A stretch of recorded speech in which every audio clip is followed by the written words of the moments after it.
High, আজকে আমি তোমাদেরকে পড়াবো নবম দশম শ্রেণীর রসায়ন অধ্যায়ে 6 অধ্যায় 6, যেটি অধ্যায়ের নাম হচ্ছে মোলার ধারণা ও রাসায়নিক ধারণা। তো এর আগের ক্লাসে আমরা কনসেপ্ট 3 পর্যন্ত দেখেছিলাম, এখন হচ্ছে আমরা কনসেপ্ট 4 থেকে শুরু করব। তো আমি চেষ্টা করেছি এখানে যাতে মানে যেরকম টাইপের কোশ্চেন আসে, মানে সৃজনশীল বা এমসিকিউ ওই মোলার ধারণা থেকে, সেগুলো সবগুলো ক্লিয়ার করার। তো কনসেপ্ট 4 এ আমরা দেখছি একটা সূত্র n equal to p by 22.4।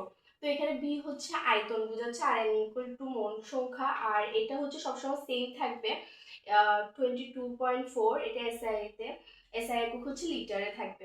আরেকটা সূত্র হচ্ছে n equal to বড় n, সেটা বোঝাচ্ছে অণুর সংখ্যা, এবং 6.023 ইন্টু 10⁻23। এই অ্যাভোগাড্রো যে সংখ্যাটা রয়েছে এটাও কিন্তু মুখস্থ রাখতে হবে, এটাও চেঞ্জ হবে না, এটাও কনস্ট্যান্ট থাকবে। প্রমাণ অবস্থায় 11.2 লিটার O2 গ্যাসে কয়টি অণু বিদ্যমান। তো এখানে কয়টি অণু মানে বোঝাতে চেয়েছে অণুর সংখ্যা, মানে এখানে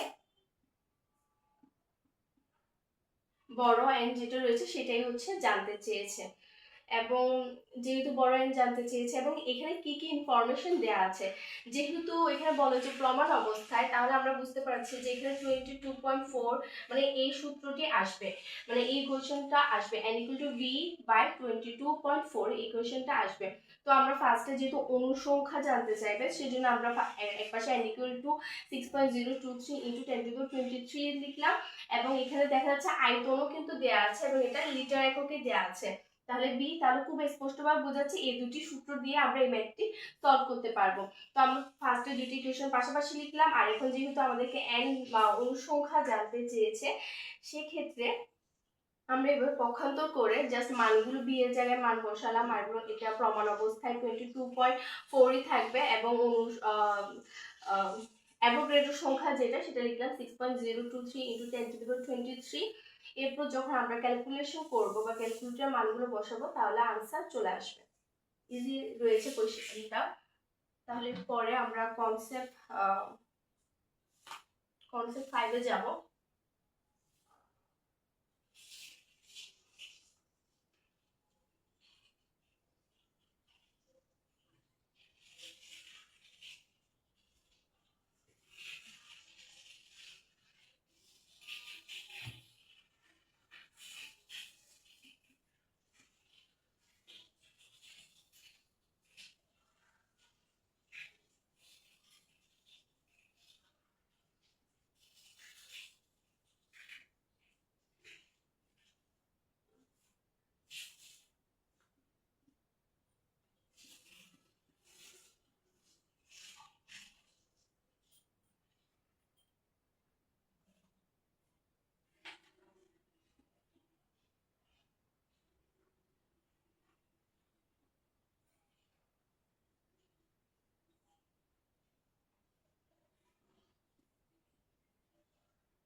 তো এখানে কনসেপ্ট 4 এর সূত্রটি হচ্ছে দ্রব্যের ভর W SBM ডিভাইডেড বাই 1000। তো এই সূত্রটা মুখস্থ রাখতে হবে এবং W হচ্ছে গ্রাম এককে থাকবে, S মানে হচ্ছে মোলারিটি বোঝাচ্ছে, আর M মানে এখানে আণবিক ভর বোঝাচ্ছে, B মানে মিলিলিটার এককে থাকবে, এটাই।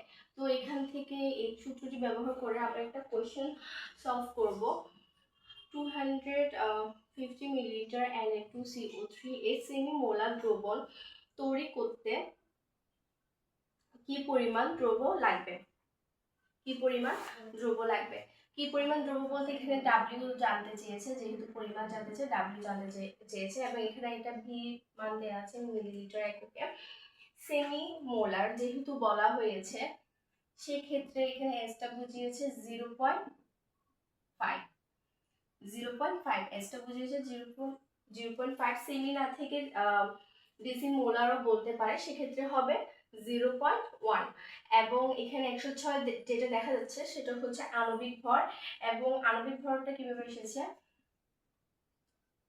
সোডিয়ামের হচ্ছে 23 ইন্টু 2 প্লাস কার্বন হচ্ছে 12 প্লাস অক্সিজেন হচ্ছে 16 ইন্টু 3। তাহলে সবকিছু যদি আমরা ক্যালকুলেশন করি তাহলে পাবো আমরা 10106। তাহলে এভাবেই হচ্ছে ম্যাথটা গেল। এরপর আমরা এই সেম সূত্রটা দিয়ে যাতে আমরা অন্য আইটেমে দেখব।